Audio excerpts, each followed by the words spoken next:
Hey guys, welcome back to Both Sides of the Ball. I'm your co-host DeVore.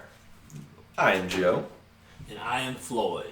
And today we're going to be talking about the NBA. We're going to keep this short episode kind of brief. We're just going to be doing some Sunday night predictions and then moving on into the Fast Five. Mm-hmm. So, Floyd, we'll kick it off with you. Sunday night predictions. First matchup, we got Magic at the Pelicans.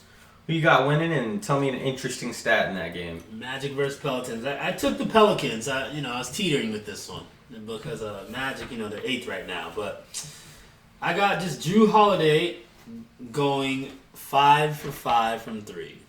That's it. Okay, I like it. I also say the Pelicans are winning. I say the combined score of the game will be over 210 points. I think it's going to be a high-scoring game. I feel like that's pretty average with today's pace, but I mean... You see some games that are down like the 170s, 190s. Yeah. There, but. So I went opposite of you guys. I said Magic, and I said that the Magic would hit 10 or more three-pointers. All right. All right. They don't have that many shooters on that team, but Now you better hope Terrence Ross goes. something like that, yeah. Yeah, we'll see. All right, and then second game, we'll move on. We got Hornets at the Pacers. All right. I took Indiana. All right. I teetered with that one, too. And I got Devontae getting 30 and 5. Devontae Graham. I like it. Yeah, your boy. I chose. You love Devontae Graham because you picked him for most improved, man. He's playing extremely well, man. I feel like there's not an episode where we haven't talked about Devontae Graham. He's earned it easy, 40 points like 2 nights ago or whatever? Yeah. His average over the Yeah, last 5 that's- games is like 28. Yeah. Joe Harris was D'ing him up too on like the game when he shot. He had money, rainbow. I also chose the Pacers. I said Domantas Sabonis gets a double-double with 20 points, 17 rebounds. That's pretty high up there. He doesn't get that many rebounds. Oh, he gets about 12 and 15. I went with a simple prediction. I'll also say though, I went with the Indiana Pacers. I went with Brogdon outscores Devontae Graham. Oh boy, I That's am pretty anxious to good. see that one. We'll see. I mean, it's my boy Malcolm Brogdon, man, former Bucks player. I gotta pick him.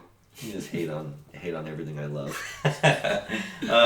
And third game, why don't we go to something you actually really do love? The Lakers versus the Hawks. Absolutely. So. I said the Lakers. We'll start with. Oh, my bad. We'll start with. Come on, man. Come on. Yeah, exactly. Well, I say what he said just now, the Lakers. Right. My interesting stat is I see 6 blocks between the 3 big men, JaVale McGee, Dwight Howard, and Anthony Davis.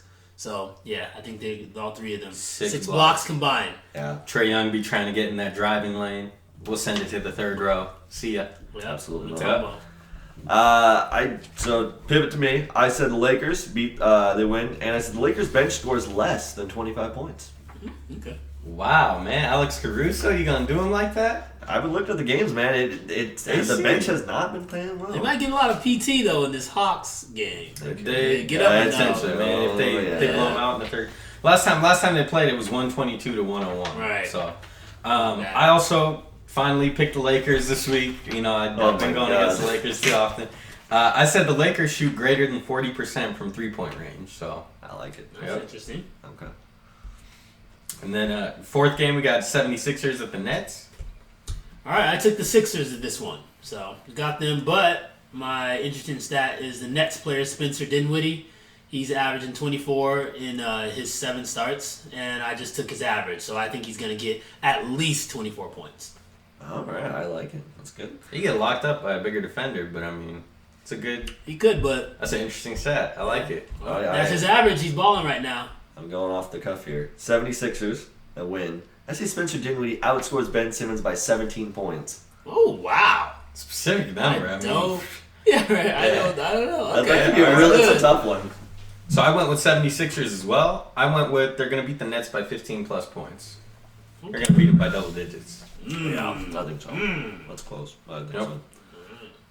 And then Knicks and Nuggets. We got our 5th matchup there. All Or right. 6th, excuse me. 6th matchup. Yep. 5th match. I can't count. 5th matchup. 5th matchup. Thank you very much. I took the Nuggets over the Knicks in this one. Shocker. I just think the Knicks are going to dominate them. So my interesting stat is they hold the Knicks to 85 and under. Yeah. 85. Yeah, that's it. My lord. No offense. Yeah. All right. All right. Watch it happen. Okay. I said the Nuggets as well. They win. I said Jeremy Grant scores 15 points off the bench. Come on, man. I was looking for that Jokic stat. I'm done with you in the Jokic. I went with the Nuggets as well. I said the Nuggets out-rebound the Knicks by 12 or more. That's pretty possible. Yeah. I think so. That's a good one. Okay. And then our final matchup for Sunday, we got the Kings at the Warriors. Kings have been pretty hot. Warriors been pretty not. And I took the Kings. Yep, in Golden State. My interesting stat is so Bogdanovich is averaging 14.2 this year. I got him going over his average. So 15. Fair enough. No. Okay. Kings, I say they win. I say Nemanja Bjelica makes 5 3-point attempts. Ooh. Can you say that name one more time? Nemanja Bjelica. Yeah. Definitely not. No? No? It's Nemanja. Nemanja. Nemanja. Nemanja. Papaya. I went with the Kings as well. I went with kind of off the cuff here. Harrison Barnes, they say he gets a double-double. I don't see him doing that too often throughout the season, but I think, against the weak Warriors team, definitely rebounds and points. I see him up there. That's interesting. Even with Marvin Bagley just coming back and Rashawn Holmes. I think he will. Okay. Yeah. Okay. So, either way, guys, that is our Sunday night predictions. Make sure you guys leave a comment. Tell us who you think is going to have the most correct. And we'll probably upload kind of an update video on this. Dang, man, you guys look pretty fresh. I just look like a nerd out the hood, man. You look freaky fresh. Yeah. Where'd you guys get those jerseys? Oh, man. We got them at... Canada, clearly, because no, I'm playing. Just Sport! Woo! Yeah. Just Sport, shout out to Just Sports. This is a throwback Vince Carter, as you can see. These go for $130. Yeah, they got tons of throwbacks too. They got jerseys like this. This one, selling for $120 is, I don't know who this guy is, some putz. Yeah, who's that? Mounted Acampo. He's alright. Alright, well, either way, guys, make sure you guys check out Just Sports at Northtown Mall and the Valley location. They are also partnered with Lids if you guys like to wear snapbacks. Right. Wear some cool headgear maybe, I don't know. And then as well as one of our other sponsors, you guys probably noticed in the background, we got all this cool sports memorabilia. Make sure you go talk to Jim on Sprague and Evergreen. He's going to be working at Sports Cards Northwest, his own business. Super cool guy. Shout out to Jim. Yeah, lots of great photos in there. I've been saying it forever. I need to go start an account there. They have lots of Lakers stuff, lots of old school stuff, lots of new school stuff too. A lot of baseball cards. They kind of have a little hodgepodge of everything what you want. So go check them out. It's a small store. I think you'd appreciate your business, and we gotta support our small stores. Of course. All right, guys, we're back for the Fast Five. Let's go. Let's get it. Let's do this, man. Start us off, Devore. You mean Joe? Sorry about that. We are back. First topic: Bucks and Kings are going to be playing in prisons next year. I think this is pretty interesting. It kind of it shows the NBA is caring and that they are. They want to know more about the injustices that happen inside the prisons and people that have been wrongfully convicted. During the game, I think they said that some of these players, like Luke Walton's going to play during the game, and it's just kind of nice to see that they are taking a notice, especially to, I guess, police. I don't know what the word would be for it, but basically the injustices that happen with the police system. Mm-hmm. So it's nice to see that the NBA cares and that they are putting an emphasis on maybe getting these guys, letting them see some NBA players because, if you're in prison, you can't be able to see players play. I would hope that they allow him to play with some prison rules because Giannis can maybe elbow out a couple players. Oh, my God. Get 40 dunks. I like it. It's going to be like the longest yard. Oh, yeah, exactly, man. Michael Irvin was knocking over Adam Sandler. Man.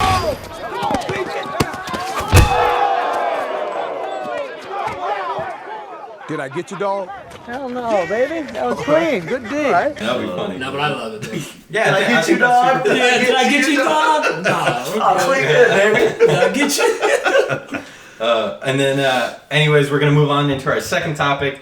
Former NBA Commissioner David Stern unfortunately suffered a brain hemorrhage. I believe this was on Thursday, late Thursday or early Friday? Thursday, yeah. Yeah, it was Thursday. And basically the 77-year-old, he underwent surgery at Mount Sinai, St. Luke's Hospital.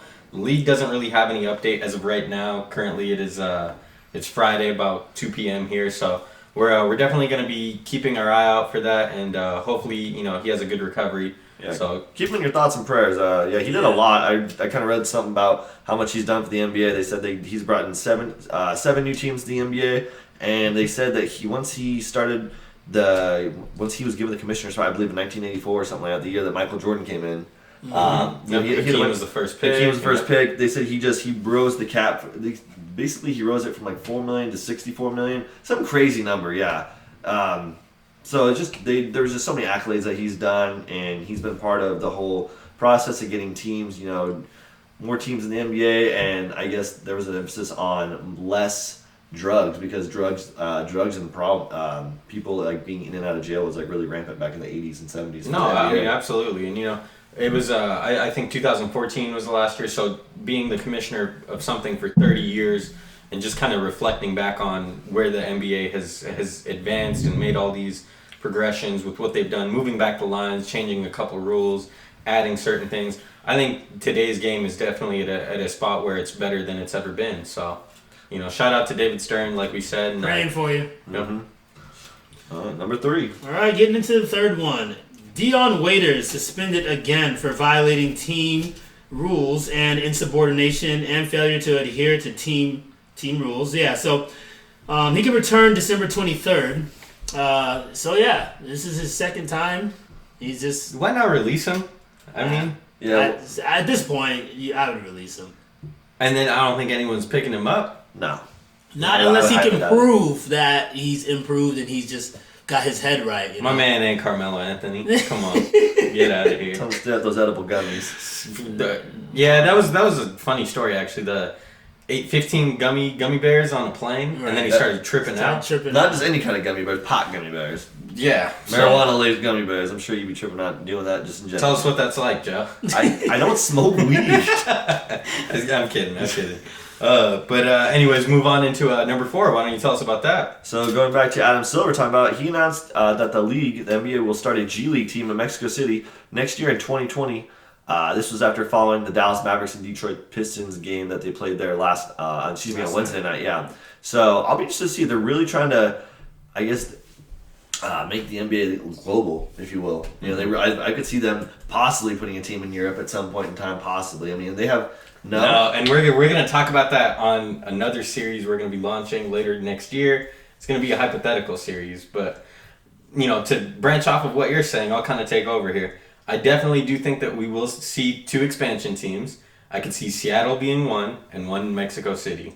You want to keep it on the same continent because if you add someone in Europe, that travel time they're going to be jet lagged. They're not going to be able to maybe sell as many tickets over there. Mexico City, you always see, the Heat, the Spurs, the Mavs, the Pistons just played there. You always see games down there. So that's why I see, if they're going to have a G League team, they're probably going to have an NBA team in a couple years. So Okay. Also, shout out to Luka Doncic's Spanish. Hola, Mexico. And then there's Blake Griffin. Hola, Mexico. Yes. Really bad. Number 5, though, let me talk about this one. The Cavaliers still looking to actively shop Kevin Love. We kind of talked about that trade last week. Mm-hmm. Unfortunately, there isn't a team that's really standing out. But from league sources, what we've been told is that basically any team that would be willing to trade for Kevin Love, they want the Cavaliers to include a first-round pick. Right. Because they're basically taking on a 4-year, $120 million contract. Kevin Love won't be a free agent until 2023. So, you kind of look at the demise of him as a player. He's not, definitely not as good as he was once. Mm-hmm. Probably a little overpaid. Do you guys really see him going to the Trailblazers like we said last week, or do you see him emerging with maybe a different team? What do you think? I just think that it's going to be hard for him to get to the Trailblazers right now. Just because they don't have enough to offer him. No. Especially under their draft pick circumstance, or their stipulation, what they want back. I don't see him going to Trailblazers. Me personally. Yeah, it's tough. Like you really be tough. Maybe the Nuggets could take him, but they'd have to get rid of a lot of that deep bench. Mm-hmm. I could see the Cavaliers wanting Michael Porter Jr. obviously being a part of that. Maybe Bull. You can see a couple of them. They'd be like, okay, we want these two guys. He unfortunately, I don't think he fits in that Nuggets rotation because they have so many bigs already. Well, they play at such a fast, rampant pace, and you don't want too slow. I mean, you already got Jokic out there looking like he's 6 hot dogs a day running the offense. I mean, it's just like you don't want another slow big man out there. I mean, we should have something like Shaqtin' a Fool, and he would probably be our MVP. Guaranteed. Yeah. But I actually have another emerging theory. Let me get your guys' thoughts on this really quick before we wrap up the episode. But what if the Cavaliers don't trade him before the trade deadline? They actually end up waiting until the NBA draft occurs, and then they just trade him for somebody coming out of the draft, like a potential high draft pick, like a James Wiseman. and then you trade future James picks. Wiseman. No? That's a tough one. He's a top 5 pick easily. So I can't see a top 5 pick. I could see him them trading a first round, maybe the end of the first round, second round pick for Kevin Love. Yeah. Maybe throw in like a player on their current roster and maybe obviously they'd take on some of that contract. They'd eat up some of that contract, but maybe Miami would. But it's tough because I think a lot of these teams don't want to give up, like I said, that depth on their bench to acquire a star. I can understand if Kevin Love is still playing, like he was 5 years ago. But I mean, he's not playing bad. No, he's not playing bad. Yeah, he had like 30 the other night. 17 last night. Yeah, he gets a double occasionally. He had a clutch 3-pointer, I think, at the end of the game as well. Yeah. Last night, right? Kind of pump fake from the right wing. Guy flies by him, he hits it, ties the game if I remember correctly. Poor Kevin Love, always in trade talks. It just never happens. I don't know, man. I mean, just see what they do. That's a good point that you bring up about trade deadline because a lot of trades happen with major stars on trade deadlines. Anyways, Thank you guys for watching this episode. Please follow us on all social media accounts: Facebook, YouTube. Our social media accounts are down below in the links. Yeah, the link is in the description. And the link is in the description. That is right. There's also timestamps down there. I don't know if for any of you guys that watch, you want to skip to a certain part. Make sure you also just kind of click the timestamp down there in the link. Yeah. No one can talk today. I don't know what's going on. Seriously. Yeah. Rough night. All right. Rough. Yep. Deuces. All right, guys. Have a good one. See ya.